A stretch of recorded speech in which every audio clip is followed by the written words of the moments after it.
اذان محترم، حقیقت ایمان اور تربیت اولاد کے حوالے سے جس گفتگو کا سلسلہ میں شروع کیا تھا، یہ اس کی 8ویں مجلس ہے۔ اور میں یہ کہنا چاہوں گا کہ اتنی بارش میں اور انفراسٹرکچر جہاں ٹوٹ کے تباہ ہو گیا ہو، اس میں مجلس کو آرگنائز کرنا، آپ تمام لوگوں کو اس کا جو اجر و ثواب ہے وہ عام مجلس میں شرکت کرنے سے کہیں زیادہ ہے۔ اور بالخصوص جو متولی ہیں ہمارے حسین بھائی، جس گھرانے سے یہ ان کے والد صاحب ہوگا، انہیں بریک رحمت کرے، انہوں نے مسلم سوسائٹی کو قائم کیا، اس امام بارگاہ کی بنیاد رکھی، اور یہاں پر عزاداری کو ان کے فرزند نے قائم رکھا ہوا ہے، اور آپ لوگ ان کا ساتھ دے رہے ہیں۔ تو میں یہی کہہ سکتا ہوں کہ ہمارا عقیدہ ہے کہ حضرت فاطمہ زہرا سلام اللہ علیہا،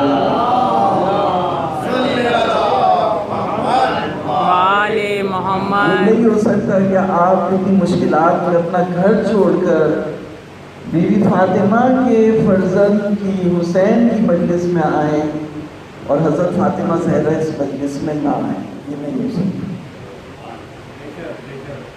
ایک اور چیز مجھے سمجھ میں آئی کہ حضور صلی اللہ علیہ وسلم کا فرمان ہے صلی اللہ محمد وآل محمد کہ اہل بیت کشتی نجات ہے۔ تو اب یہ بارش ہوئی اور لوگوں کے گھر پانی کے اندر ڈوب گئے، تو باہر جو گھر جہاں ان سے کہا گیا کہ آپ یہاں کے پناہ حاصل کر سکتے ہیں، وہ حسین کا گھر ہے۔ امام بارگاہ میں کہا کہ آپ امام بارگاہ میں آ جائیے، امام بارگاہ میں آپ کو پناہ ملے گی۔ تو جہاں اللہ کے گھر میں جسے پناہ نہیں ملتی، جو ہندو، جو غیر مذہب اللہ کے گھر میں نہیں آ سکتا، وہ بھی حسین کے گھر میں آ سکتا۔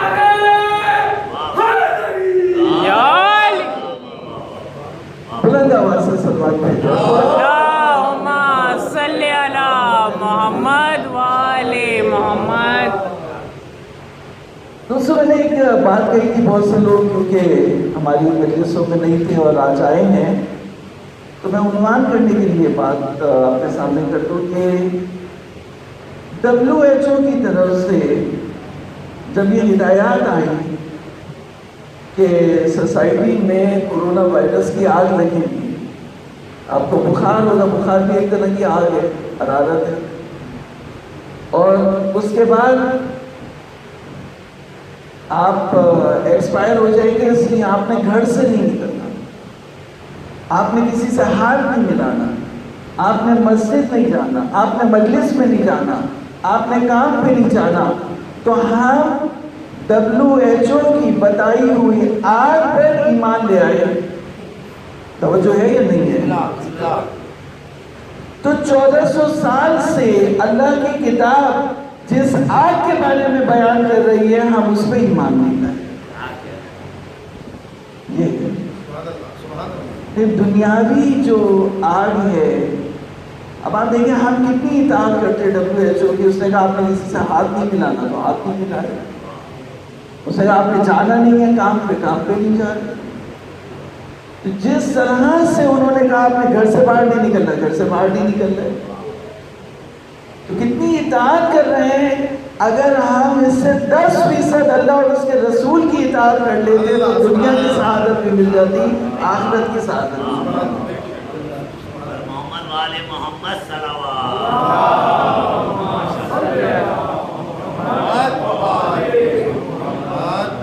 دیکھیں ایک بنیادی فرق ہے آخرت کی آگ میں اور دنیا کی آگ میں۔ آخرت کی جو آگ ہے وہ دور نہیں ہے، بہت قریب ہے۔ جیسے جو ٹارگیٹ کلر ہے اس کی جو گن ہوتی ہے اس گن میں ایک دوربین لگی ہوئی ہوتی ہے. اس دوربین سے وہ ٹارگیٹ کرتا ہے, جس کو ٹارگیٹ کرنا ہوتا ہے اس کو نشانے پہ رکھتا ہے. تو کہا جس طرح سے ایک ٹارگیٹ کلر جس کو اپنے نشانے پہ رکھتا ہے, اس طرح سے دوزخ سرکشوں کو نشانے پہ رکھتی ہے. میں اپنی بات نہیں ہے, قرآن مجید کی آیت پڑھ رہا ہوں. ان جہنم کانت مرصادا للطاغین مآبا. دوزخ کمین میں ہے, کمین میں نہیں, اس نے نشانے پہ رکھا ہوا ہے کس کو؟ سرکشوں کو. للطاغین مآبا. تو اب آپ سمجھیں گے کہ دنیا میں تو دوزخ کی رینج نہیں ہے, ایسا نہیں ہے. میں آپ کو مثال دیتا ہوں. ہمارے سامنے کے جو ڈکٹیٹرز تھے, صدام حسین, محمد قذافی اور بہت سے ڈکٹیٹرز تھے, ضیاء الحق اور پتہ نہیں کون کون, ان کا کیا حشر ہوا؟ فرعون کا کیا حشر ہوا؟ ابو جہل کا کیا حشر ہوا؟ یہ جو طوفان آتے ہیں, بارش آتی ہے, جب پانی ابلنا شروع ہوتا ہے, اب آپ کے لیے تصور کرنا آسان ہوگا کہ جب طوفان نوح آیا ہوگا تو کیا ہوا ہوگا. ہے تصور کرنا آسان ہے؟ تو صلوات پڑھیں محمد والے.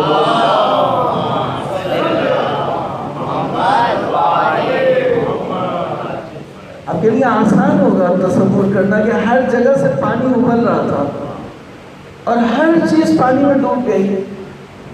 تو جب کل یہ فون آیا کہ اگر تھوڑی سی بارش اور ہو گئی تو ڈیم پھٹ جائے گا, اور ڈیم پھٹ جائے گا تو پانی جو ہے وہ بہے گا, اور پھر جو ہے وہ پہلے آدھی کراچی تھی, پھر پوری کراچی زیر آب. انسان جو ہے وہ انسان بننے والا نہیں ہے. جب تک پاؤں کے نیچے زمین ہوتی ہے تو وہ فرعون بنا ہوا ہوتا ہے. جب پاؤں کے نیچے سے زمین نکلتی ہے اور نیل کے دریا میں ڈوبنے لگتا ہے تو موسیٰ کے خدا کو یاد کرتا ہے. جملہ بولا ہے آپ کو سلوات علیہ کے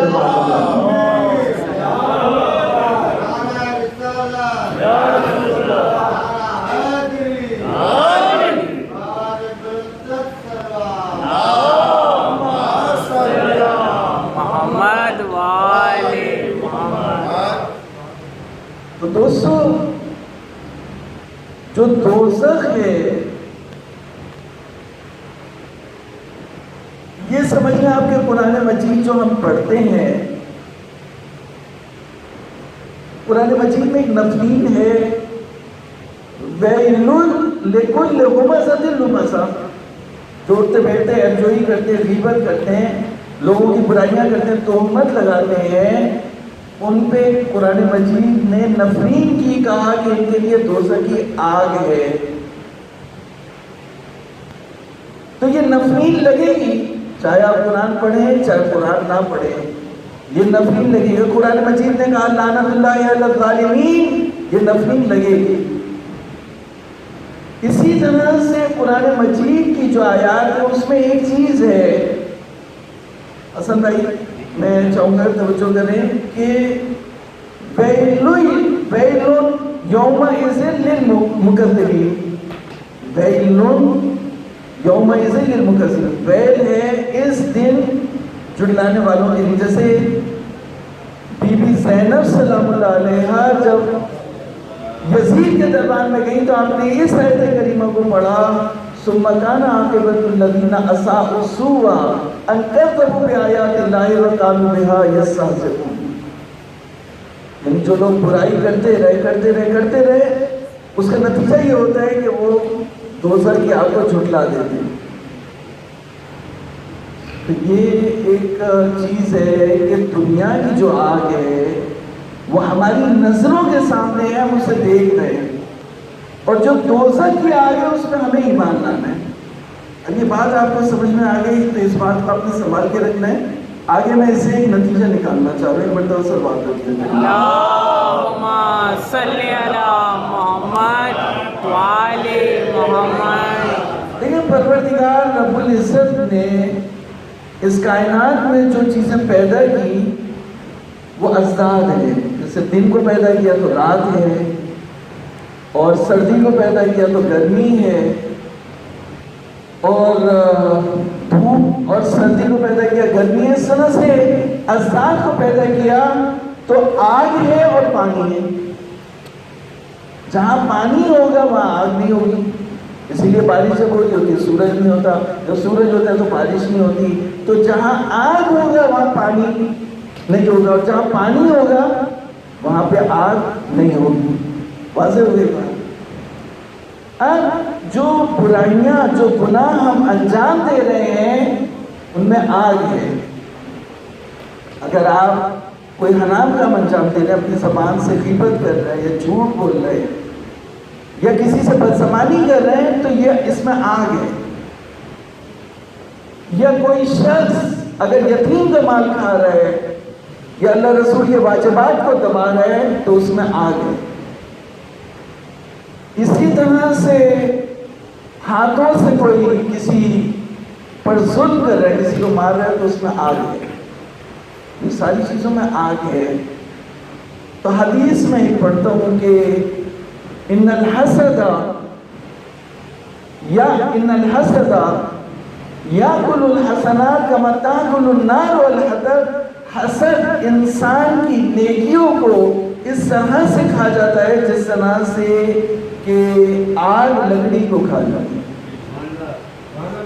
اب لکڑی کے نیچے آپ آگ رکھیں یا آگ کے اوپر آپ کوئی بھی لکڑی رکھیں, اس کو جلا کے راکھ کر دے گی, ختم کر دے گی.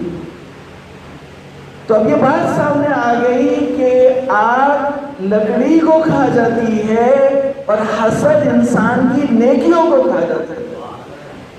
واضح ہو گئی بات.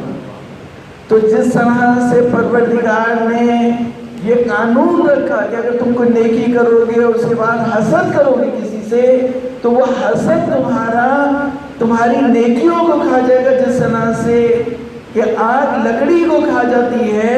تو جب اللہ نے آگ بنائی تو پانی بھی بنایا. تو پانی کیا ہے؟ تو کہا کہ جو علی کی محبت ہے وہ گناہوں کو اس طرح سے کھا جاتی ہے جس طرح سے آگ لکڑی کو کھا جاتی ہے.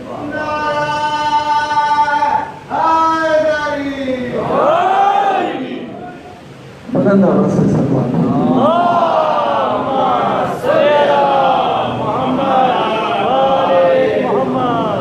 یعنی حسد انسان کی نیکیوں کو کھا جاتا ہے. اب ایک انسان کی نیکیاں ختم ہو رہی ہیں تو اب اس کے گناہ بڑھ رہے. تو گناہوں کو ختم کرنے کا کیا طریقہ ہے؟ تو کہا گناہوں کو ختم کرنے کا طریقہ علی کی محبت. اگر علی سے سچی محبت کرو گے تو تمہارے گناہ معاف ہو جائیں گے. اسی لیے جو فرش عذاب پہ آتا ہے اس کے گناہ معاف ہو جاتے ہیں. پھر اس کے بعد وہ گناہ شروع کر دے وہ بات کی بات ہے. لیکن جو گناہ اس کے جب فرش عذاب پہ آیا, جس طرح سے کہ وہ یزیدی تھے امام حسین تک آنے سے پہلے, جب امام حسین کے پاس آ گئے تو پھر وہ جنتی ہو گئے. تو جو فرش عذاب پہ آئے گا وہ جنتی ہو جائے گا. صلوات پڑھ دیں محمد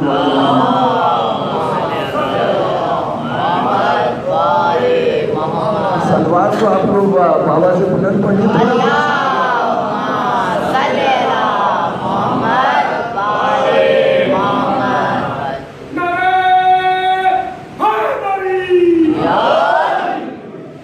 تو دیکھیے کچھ ایسے کام ہیں جو آپ کو دوزخ میں لے جائیں گے. جیسے میں قرآن مجید کی آیت کریمہ سورہ مدثر میں آئی, کانفرنس ہوئی مجرموں اور متقین کے درمیان, جنت اور دوزخ میں بھی وہاں مکالمہ ہوا. ما سلککم سقر, تمہیں کون سی چیز دوزخ میں لے گے, سقر میں لے گے. سقر ایک وادی ہے. بتائیں کہ جہنم میں ایک پہاڑی کے اوپر چڑھنا ہے, اس پہاڑی کے نیچے جو وادی ہے اسے وہ سقر بولتے ہیں. اور وہ سقر ایسی وادی ہے کہ جو ایک دفعہ چلا گیا وہ وہاں سے واپس کبھی نہیں آئے. وہاں پہ اللہ تعالیٰ نے 19 فرشتوں کو معمول کیا، بہت سخت ہے، وہاں سے کوئی واپس نہیں آئے گا اور وہ جھلسا دے گا۔ اصل محترم ان کا کہ ما سلککم سقر، تم تو ہمارے دوست تھے، ہمارے ساتھی تھے، ہمارے ساتھ اٹھتے بیٹھتے تھے، کیا وجہ ہوئی کہ تم سقر میں چلے گئے؟ تو انہوں نے جواب دیا لم نکو من المصلین، ہم نمازی نہیں تھے، نماز نہیں پڑھتے۔ اس کا مطلب ہے ترک صلاۃ انسان کو دوزخ کی طرف لے جاتا ہے۔ اسی لیے حضرت اسماعیل کے بارے میں کہا وذکر فی الکتاب اسماعیل انہ کان صادق الوعد وکان رسول نبیا وکان یامر اہلہ بالصلاۃ والزکاۃ وکان عند ربہ مرضیہ۔ اسماعیل اپنے گھر والوں کو، اپنے بچوں کو نماز کے لیے امر کرتے تھے۔ ترک صلاۃ انسان کو دوزخ کی طرف لے جاتا ہے۔ تو اب میری جملہ جو میں عطیہ کرنے چاہ رہا ہوں اور آپ نے اس کو جو ہے وہ اپنی ذہانتوں کے ساتھ سننا اور سمجھنا ہے کہ اللہ رب العزت نے جہاں آگ رکھی، آگ کو بجھانے کے لیے پانی رکھا۔ آگ جہاں لگی ہوئی ہے آپ پانی ڈالیں گے تو بجھ جائے گی۔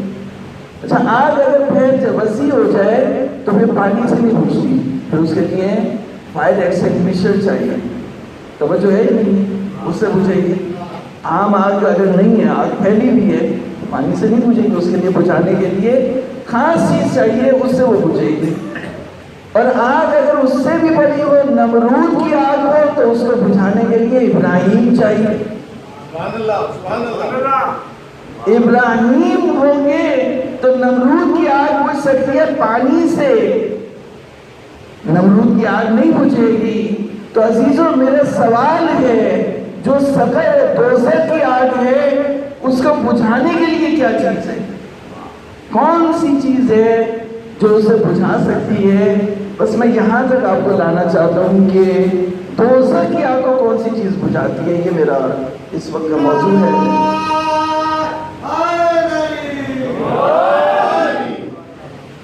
میں ایک سورہ جو ہمیں یاد بھی ہے، ہم سے ہمارے بچے مانوس میں القاریہ تو ملقاریہ وما ادراک ملقاریہ یوم یکون الناس کالفراش المبثوث وتکون الجبال کالعہن المنفوش فاما من ثقلت موازینہ فهو فی عیشۃ راضیہ واما من خفت موازینہ فامہ ہاویہ۔ تو یہ کہا کہ کوٹنے والی آگ بھی ہے، کوٹتی بھی ہے اس کے ساتھ۔ اس کے بعد کہا کہ اس دن انسان پتنگوں کی طرح، کیڑے مکوڑوں کی طرح سے ہوگے انسان، اور پہاڑ نرم روئی کی طرح سے، یعنی وہ مصیبت آگے پڑے گی کہ جو سخت ترین چیز ہے کائنات کی، پہاڑ سے زیادہ مضبوط کوئی چیز نہیں ہے اس کائنات میں۔ پہاڑ کی سختی سب سے زیادہ، ڈائنامائٹ بھی اس کو نہیں اڑا سکتا، بعض پہاڑ ایسے ہیں۔ لیکن قیامت کی مصیبت کے آگے وہ پہاڑ پاؤڈر کی طرح سے ہو جائیں گے، نرم روئی کے گالوں کی طرح سے۔ تو اب میرا سوال ہے، میں بہت جلد اپنی منزل کی طرف آ رہا ہوں، اس لیے آج جلوس بھی کیا ہمارے تنظیم فروغ ازاداری اور انجمن ظاہر اس میں ماتمداری کی، تو آج وہ اس طرح سے نہیں ہے۔ اللہ تعالیٰ ان کی توفیقات میں اضافہ کرے، آمین۔ عزیزوں وہاں پہ ایک ایسی منزل پر قرآن لا کے یہ کہتا ہے کہ فَأَمَّا، غور کیجئے گا قرآن مجید کی آیت میں غور کرنا چاہیے، اما من ثقلت موازینہ۔ اب میں آپ کو جو دلیل دینے جا رہا ہوں آپ کو کہیں اور نہیں ملے گی، کوئی اور نہیں بتائے گا آپ کو، یہاں میں قرآن سے آپ کو ثابت کر رہا ہوں وہ چیز جو آپ کو کہیں اور نہیں ملے گی۔ فَأَمَّا مَنْ ثَقُلَتْ مَوَازِينُهُ، فرمایا کہ جس کے نامہ اعمال، جس کے اعمال بھاری ہوں گے، توجہ ہے یا نہیں ہے؟ قرآن مجید نے یہ نہیں کہا کہ جس کی نیکیاں زیادہ ہوں گی، جس کی نمازیں زیادہ ہوں گی، جس کے روزے زیادہ ہوں گے، یہ نہیں کہا جس کے اعمال بھاری ہوں گے، تو میرا سوال ہے کہ وہ دن ہوگا کہ پہاڑ اپنا وزن کھو چکا ہے، پہاڑ روئی بن چکا ہے، تو وزن کہاں ہوگا؟ وزن تو کسی چیز میں بھی نہیں ہوگا۔ سبحان اللہ، سبحان اللہ۔ میں مثال دیتا ہوں، میرے ساتھ اگر ذہن میں ہے، میرا ساتھ دیں گے تو میں آگے پڑھوں گا کہ اگر آپ اس کائنات، اس زمین کی جو گریویٹی ہے، کشش ثقل ہے، اس سے باہر چلے جائیں، اسپیس میں چلے، فضا میں چلے جائیں، چاند پہ چلے جائیں، مریخ پہ چلے جائیں، تو وزن آپ کا باقی رہے گا یا ختم ہو جائے گا؟ ختم ہو جائے گا یا کم ہو جائے گا؟ جو بھی سائنسدان زیادہ بہتر بتائیں گے۔ وزن جو یہاں وزن ہے وہ نہیں رہے گا۔ کیوں؟ اس لیے کہ کشش ثقل جب ختم ہو جائے، گریویٹی ختم ہو جائے تو وزن ختم ہو جاتا ہے۔ تو جب قیامت آئے گی تو کچھ بھی نہیں رہے گا، تو کچھ بھی نہیں رہے گا، سورج ہی کو لپیٹ دیا جائے گا، پہاڑ جو ہے وہ نر روئی کی طرح سے بن جائیں گے، تو کس چیز میں وزن رہے گا؟ تو پھر مجھے یاد آتا ہے رسول اللہ نے فرمایا تھا میں تمہارے درمیان تو وزنی چیزیں چھوڑے جا رہا ہوں۔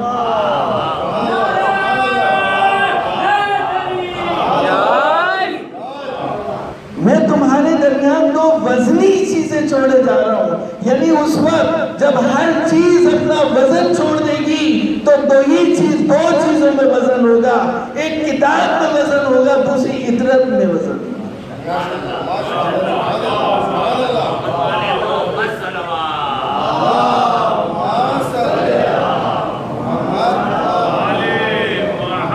یہ نہیں کہا کہ کسی کے اعمال اگر زیادہ ہوں گے، نیکیاں زیادہ ہوں گی تو وہ فی عیشت راضیہ، وہ ہیپی لائف میں ہوگا۔ ہیپی لائف میں وہ نہیں ہوگا، وہ جو وزنی چیزوں سے کنیکٹڈ ہوگا، جو قرآن اور عطرت سے جڑا ہوا ہوگا، تو وہاں سے اس کے نامہ اعمال، اس کے اعمال وہاں سے وزن اٹھا رہے ہوں گے۔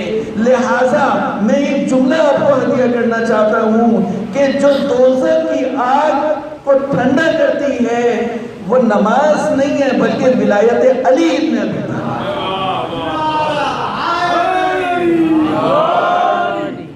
نماز نہیں ٹھنڈا کر رہی، نماز ٹھنڈا کر رہی ہوتی تو بہت سے لوگ نماز پڑھ رہے ہیں لیکن وہ دوزخ میں جائیں گے۔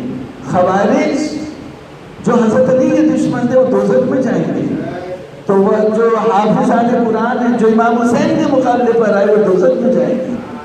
تو عزیزو، نماز دوزخ سے نہیں بچاتی بلکہ ولایت علی ابن ابی طالب دوزخ سے بچاتی ہے۔ لیکن ایک اور جملہ مجھے اضافہ کرنے کی اجازت دیجیے کہ ولایت علی ابن ابی طالب تارک الصلاۃ کو حاصل نہیں ہو سکتی۔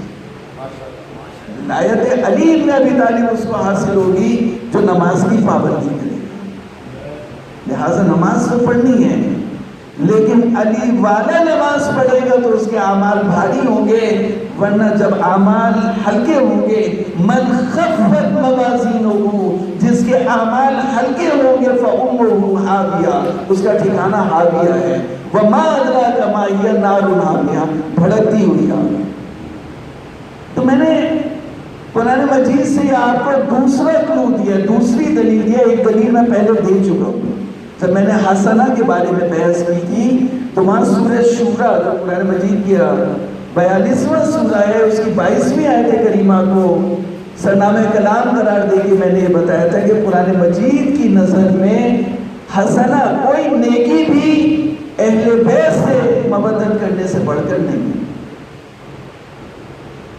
تو اب میں نے آپ کو بتایا کہ جہاں پانی ہوگا وہاں آگ نہیں آئے گی، تو جہاں ولایت علی ابن ابی طالب ہوگی وہاں دوزخ کی آگ نہیں ہوگی۔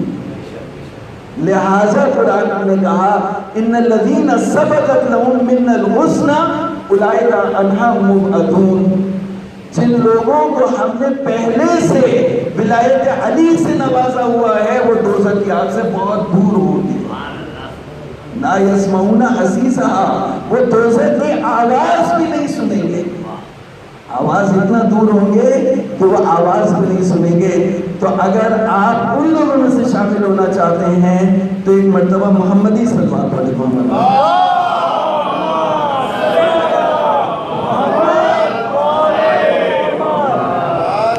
تو دوستو چیزیں ہیں کہ ہمیں ایمان لانا، دیکھا نہیں ہے ہم نے، اپنی آنکھوں سے نہیں دیکھا. جیسے کفار مکہ نے کہا تھا کہ یا رسول اللہ، مطلب اے محمد، اگر آپ کہیں گے کہ درے کے پیچھے کوئی لشکر ہے تو ہم ایمان لے آئیں گے کہ آپ نے کبھی جھوٹ نہیں بولا، آپ کبھی جھوٹ نہیں بولتے.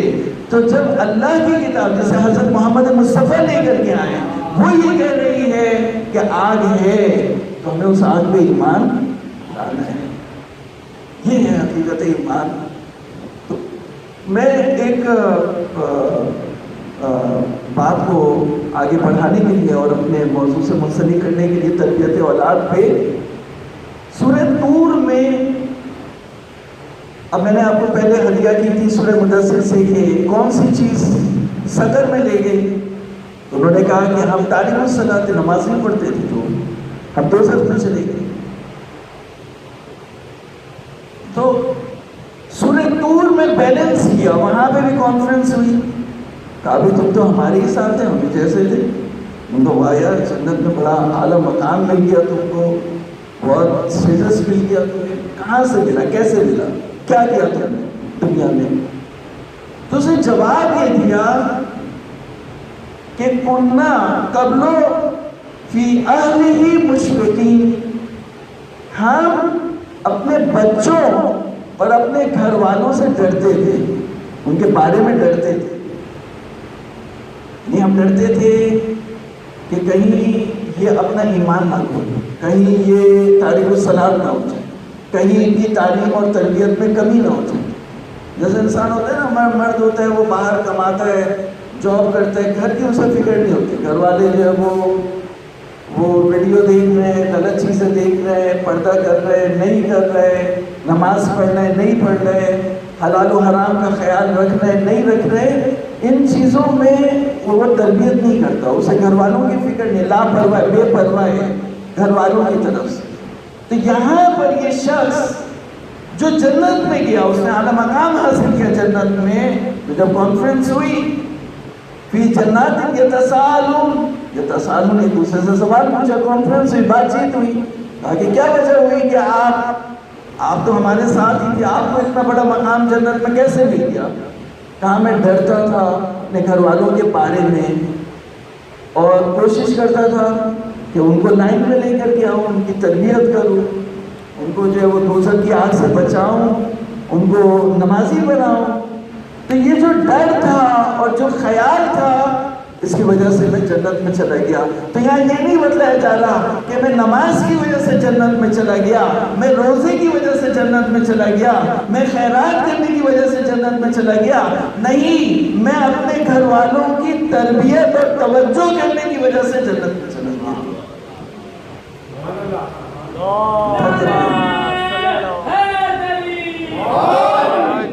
بلند آواز سے نعرہ لگایا، بلند آواز سے صلوات پڑھیے.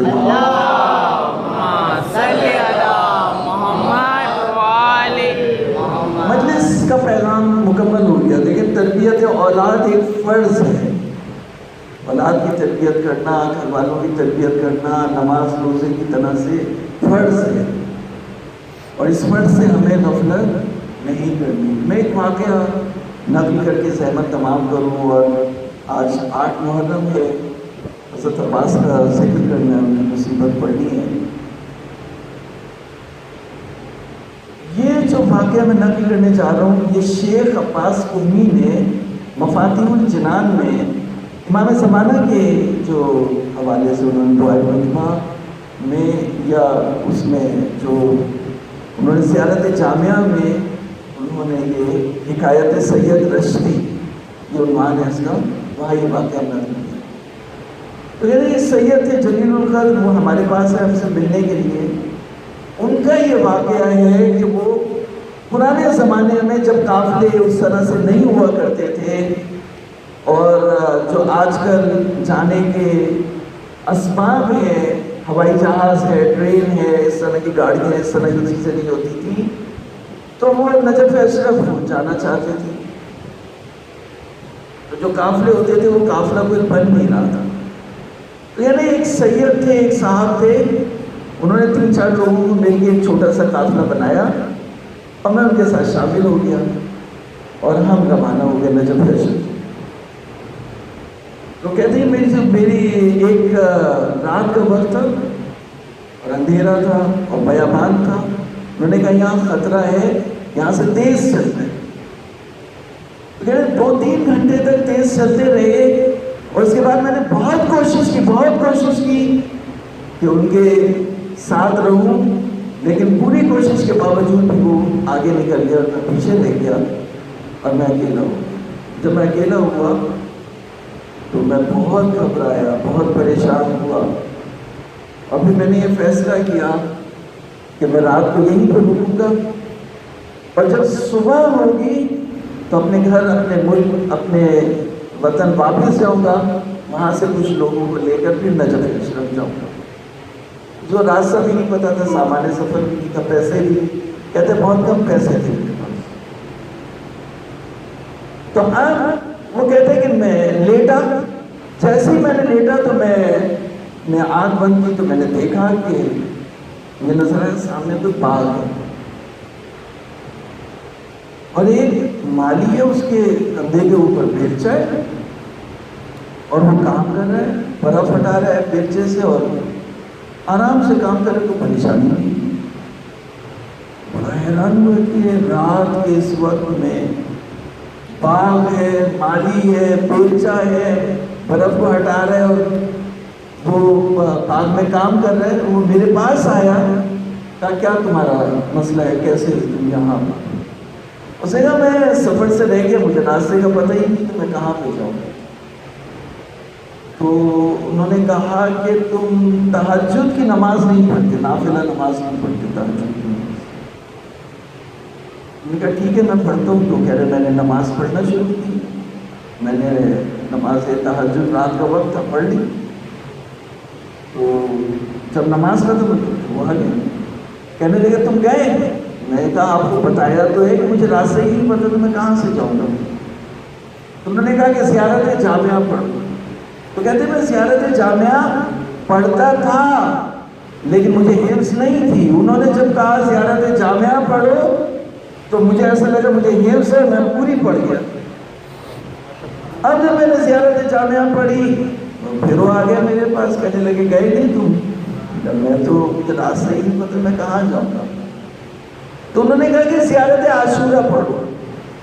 کہہ رہے میں نے زیارت عاشورہ پڑھی، اس کے بعد جب دعائے القمہ تھی وہ بھی پڑھی، تو دیکھا کہ سواری تیار ہے اور وہ بیٹھ گئے اس کے اوپر اور انہوں نے مجھے پیچھے بٹھایا اور انہوں نے راستے میں یہ کہا کہ تم لوگ نافلہ نہیں پڑھتے، نافلہ نافلہ نافلہ 3 دفعہ کہا۔ پھر انہوں نے کہا زیارت جامعہ نہیں پڑھتے۔